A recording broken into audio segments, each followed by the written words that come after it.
বাচ্চাদের যদি চুল কাপড় কেটে ক্ষতি করে সেটিকে আটকানোর জন্য একটি গাছ আছে, সেই গাছটিকে ব্যবহার করলে খুব সহজে আটকে যায়। সেই গাছ দেখানোর জন্য আজকে আমি জঙ্গলে এসেছি। আপনাদেরকে দেখাবো কোন গাছটি দিয়ে এই কাজটি করা যায়। চুল কাপড় কাটলে অনেক সময় বোঝা যায় যে কেউ চুল কাপড় কেটে নিয়েছে, তো সেক্ষেত্রে বাচ্চাদের জ্বর আসে। শনি মঙ্গলবারে এই কাজটি করা হয় বিশেষ করে। অনেক সময় বোঝা না গেলেও আপনার বাচ্চার যদি শনি মঙ্গলবারে জ্বর আসে এবং বাচ্চা নেতিয়ে পড়ে, খাওয়া দাওয়া ছেড়ে দেয়, চোখ মুখ লাল হয়ে যায়, সেক্ষেত্রে বুঝতে পারবেন যে এই বাচ্চার কেউ চুল কাপড় কেটেছে বা ক্ষতি করেছে। সেই সময় কোনো ওষুধ খেলে সেই বাচ্চার কোনো রকম কাজ হয় না, ওষুধে জ্বর ভালো হয় না। সেক্ষেত্রে খুব সহজে বোঝা যায়। এরকম যদি হয় তাহলে এই গাছটিকে ভালো করে দেখুন। এই গাছটির নাম 68 গাছ। অনেকে দাঁত মাজার জন্য ব্যবহার করে, রাস্তার ধারে হয়ে থাকে।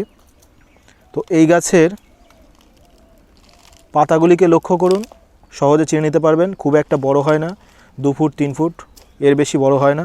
এই গাছের ফল দেখাচ্ছি আপনাদেরকে, ফল দেখলে খুব সহজে চিনে নিতে পারবেন। এই দেখুন গাছের ফল। অনেকেই এই গাছটিকে মাজন হিসাবে ব্যবহার করে। সাধারণত ক্ষতি করে যার বাচ্চা অসুস্থ, সেক্ষেত্রে অন্য বাচ্চা চুল কাপড় কেটে একটা পদ্ধতি আছে, সেই পদ্ধতিতে যদি তার গলায় সেই মাদুলি পরানো হয়, এই বাচ্চা অসুস্থ হয়ে পড়বে এবং যে বাচ্চাকে মাদুলি পরানো হয়েছে সে ভালো হয়ে যাবে।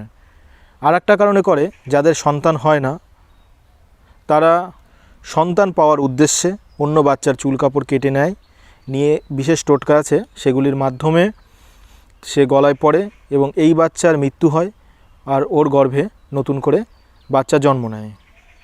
এগুলো বিশেষ করে গ্রামের দিকে হয়ে থাকে।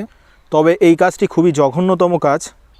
এরকম ধরনের কেউ বিপদে পড়লে এই 68 গাছের কাছে যাবেন এবং গিয়ে যে আপনার সন্তানের নাম 3 বার বলবেন, দম ধরে বলতে হবে। বলে এই গাছটিকে মুড়িয়ে, ঠিক ভেঙে এরকমভাবে মুড়িয়ে দেবেন। ঠিক এরকমভাবে মুড়িয়ে দেবেন। তাহলে কি হবে, সেই সন্তানের আর কোনো রকম ক্ষতি হবে না।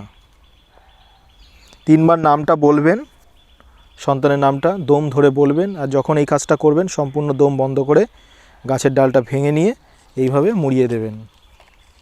এটাতে ওই ক্ষতিটা আটকে থাকবে। তারপরে পরবর্তীতে কারো কাছ থেকে কাটিয়ে নিলেন, কোনো সমস্যা নেই। তবে ক্ষতির হাত থেকে সঙ্গে সঙ্গে বেঁচে যাবেন। যদি এই ভিডিওটি ভালো লাগে তাহলে প্লিজ লাইক দেবেন, শেয়ার করবেন। ধন্যবাদ।